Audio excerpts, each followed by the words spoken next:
Welcome to the third episode of our series looking at ancient texts of wisdom for leaders of the modern age. And that is you. The fact that you are watching this tells me that you are looking for wisdom and you would really like to learn more about how to live in this world and how to lead using wisdom.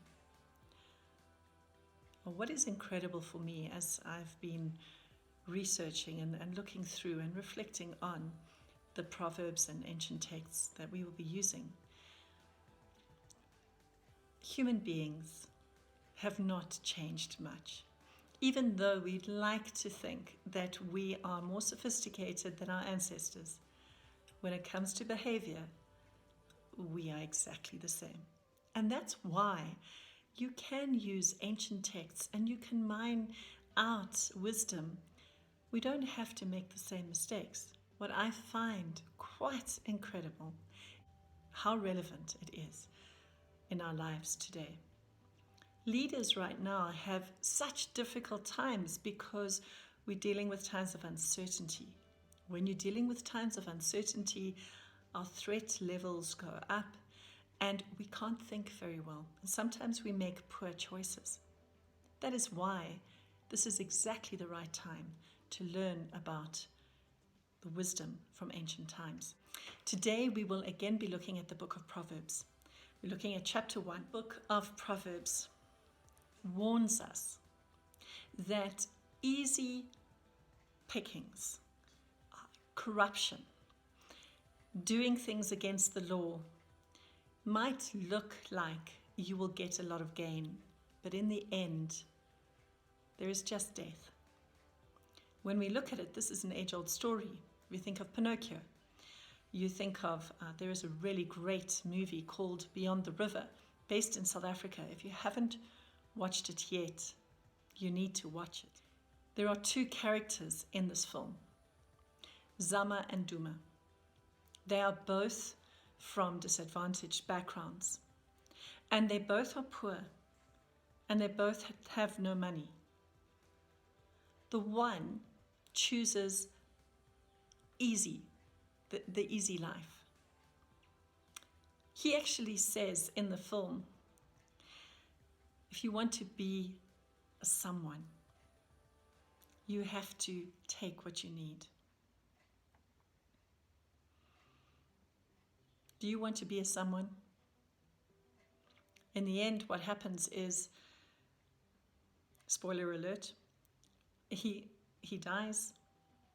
He gets into gangs, he gets into a life of crime, and he doesn't make it out. Whereas the character called Duma starts walking on that road, but his values are different.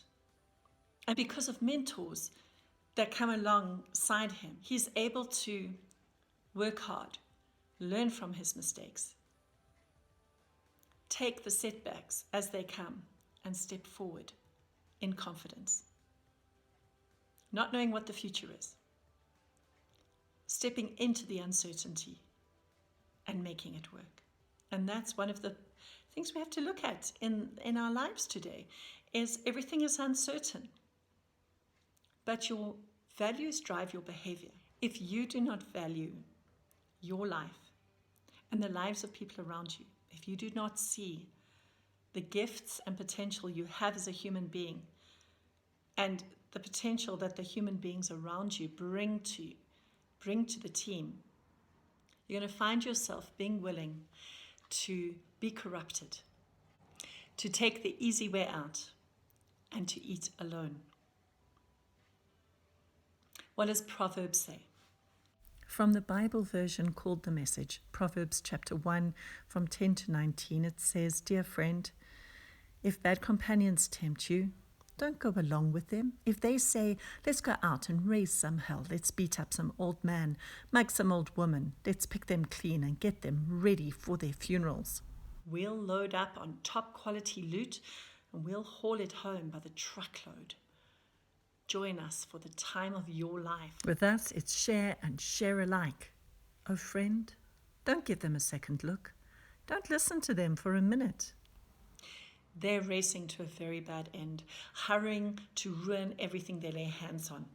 Nobody robs a bank with everyone watching, yet that is what these people are doing. They're doing themselves in. When you grab all you can get, that's what happens. The more you get, the less you are. So today I'd like you to consider that you need clarity instead of certainty. Clarity of value. What is it that I value? What is important to me? That reflects how you behave as a leader. Others are going to be watching you, and they're going to see what is it that you do. They're going to know who you are by that.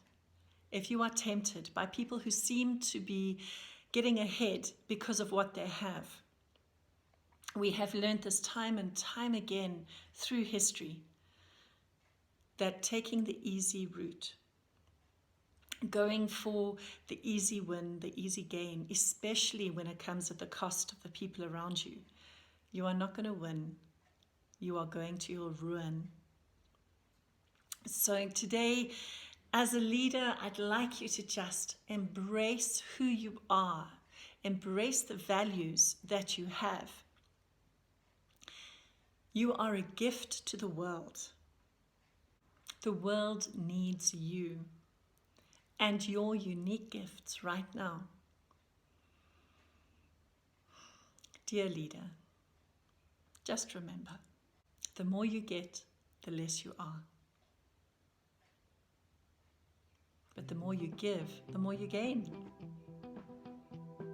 I will see you next time.